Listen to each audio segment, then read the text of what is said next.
Just curious if there's anything in mind that you all want to learn or something that you're trying to figure out, trying to discover in terms of practice or spirituality or even the esoteric. Because when we're here, we're not just about regulating our moods, right? That's plain old mindfulness. It's not just about performing better at work or being better in your relationships, but what goes beyond the mundane world or what goes beyond the 3D world.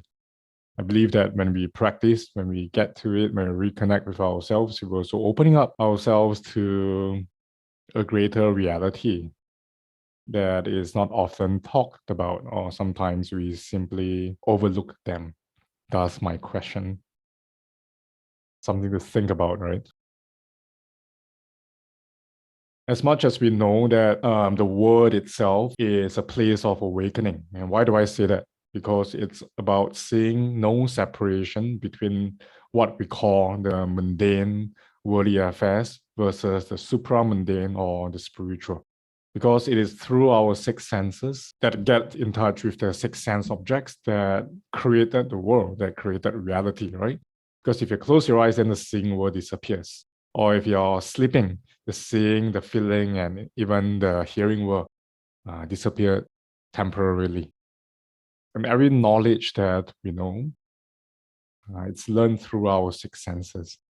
So it's about how wisely do we want to use our mind and our six senses to perceive reality and also to find meaning in it.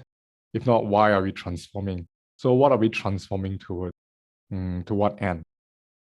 When you reconnect with yourself, or like Sam, you shared that the busier you are, the more you realize that you're practicing, although you might not be doing the formal practices. So everything in life is a doorway towards awakening or towards enlightenment. The Buddha always said that he only taught two things and two things only. And what are they? It is suffering and the end of suffering, which is also to say that suffering is the doorway to the Buddha's heart.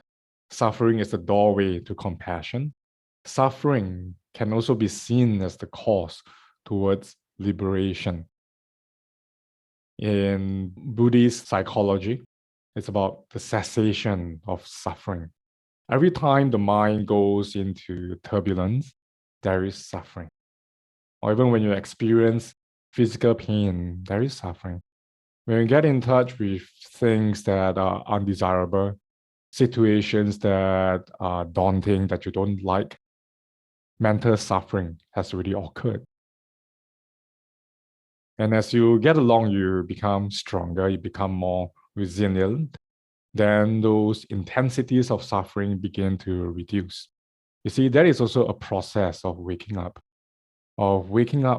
to the reality of the world, knowing that suffering is also perceived by the mind. And that is why we cultivate the mind through mindfulness, compassion, loving kindness, and so forth. So everything that we encounter in life can be seen as a practice for us to apply our mindfulness and also to apply our wisdom. You see, things that inspire us, whether through meditation or from book, from a Dharma talk. Nowadays, there's tons of social media reels that have very inspiring quotes, right? In just 10 seconds, you get an aha moment. And they don't have to just last during the time when you realize it, but we can actually apply it. Just like when you learned about mindfulness at the beginning, you learned about loving kindness, you learned about embracing your own emotions. You do that in a session or you do that in a workshop. Then it spills into your day-to-day life. When you notice something, you learn to activate that wisdom, you learn to apply it.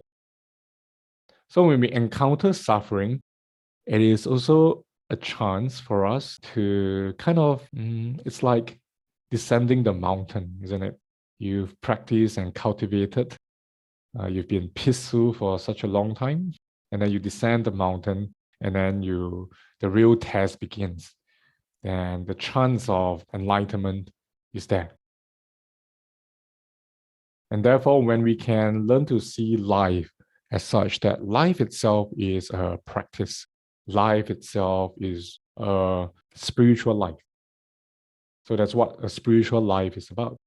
It's about using your six senses, the six sense doors, using it skillfully by placing the appropriate attention or the right kind of skillful attention. So what is skillful attention? Yoniso Manasikara, I've talked about this before. Skillful attention, number one, is to not dwell on the things that are wasting your time. There's tons of distractions or gossips or also problems that can't be solved at the moment, not to dwell in them for too long.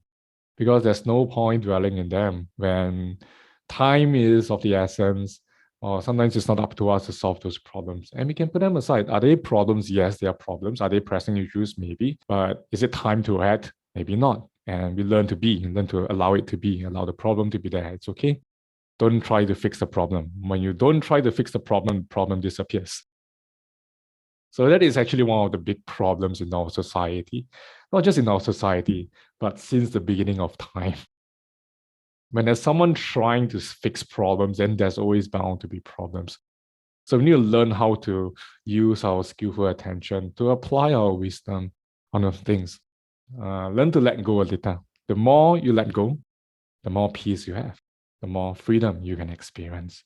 Because some things are just beyond our control at this point of time. You see, that is also a sense of liberation.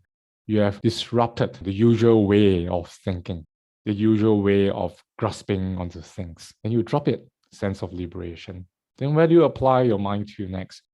So many things happen on a day-to-day basis. We can also get in touch with things that can nourish us, the beauty around us, the positive things around us, by placing our attention onto them to learn how to enjoy them. It's always easier to place our attention onto positive things. And why do I say that? Because to tell you to place your attention onto things to let go of, it is very difficult. What we're trying to work, we're exercising that muscle of consciously placing our attention on the things that we want. It means having power over your own mind, having power over your situations. And that's why we always say, what is beautiful? Notice it. You notice a field of weeds, you can also notice a flower somewhere. If the sky is cloudy, there's also some, some blue in the sky as well, even a cloudy sky. I don't know about London, right? It's all gray. So at least we can be grateful we're not in London, right? No gray buildings, no Earl Grey tea, where everything is a matter of gray. It's just a joke that I was telling someone about recently. So you see, place your attention on things that can nourish you. Then you can also learn to take your attention away from things that don't nourish you. So ultimately, what we want to ingest into our consciousness, where we want to dwell in, that is entirely up to us. So it's also the same thing with our minds. When we want to sit, whether you call it meditation or not, there are moments where you do nothing. When you put your phone away at the end of the day, just lying down in bed, maybe staring at the ceiling or closing eyes shut, you're trying to rest. If you're not mindful enough, you get caught up in different kinds of thinking, different kinds of narratives, and so on. And then those energies get carried into your dreams. Then you have all sorts of dreams, which means that you don't have a good enough sleep, it's not rested. Then the whole cycle begins the next morning again. That's how you get tired, you can get exhausted. That's how the mind gets flustered as well. So when you are sitting alone or when you're closing your eyes alone, you want to also notice what should you not be dwelling in. That's why meditation has a meditation object. That's why we can use the breath, we can use a mantra, or we can practice loving kindness, you can do all sorts of things. You're intentionally choosing where you want your mind to dwell in. And I would say that we all deserve a calm abiding. We deserve some tranquility. And that is what shamatha is. In the Tibetan tradition, shamatha is translated as a calm abiding. When you have a calm abiding, your mind wants to stay there. You want to stay there. You feel good to just stay there and just rest there. Just like right now, where you're sitting, why do you pick that spot? Some of you might argue because this is the only spot I have, but you still pick that spot. Right? You chose to put your device, your phone, or your laptop in that direction. Why not towards your right? Why not towards your left? Or why that spot? Because you think that this spot can offer you a calm abiding. That's why you're here. And it's to allow your mind to get in touch with it. In the Satipatthana Sutta, the four establishment of mindfulness, it said that you want to be aware in each moment of your life what you're doing, even moving your finger or blinking your eye. Well, that's the higher levels. So that whatever you're doing, know why you're doing that. What are you doing in this moment? Why do you pick this? And allow yourself to settle. When you can learn to make this conscious choice, this conscious decision all the time, you have very, very little problems in life.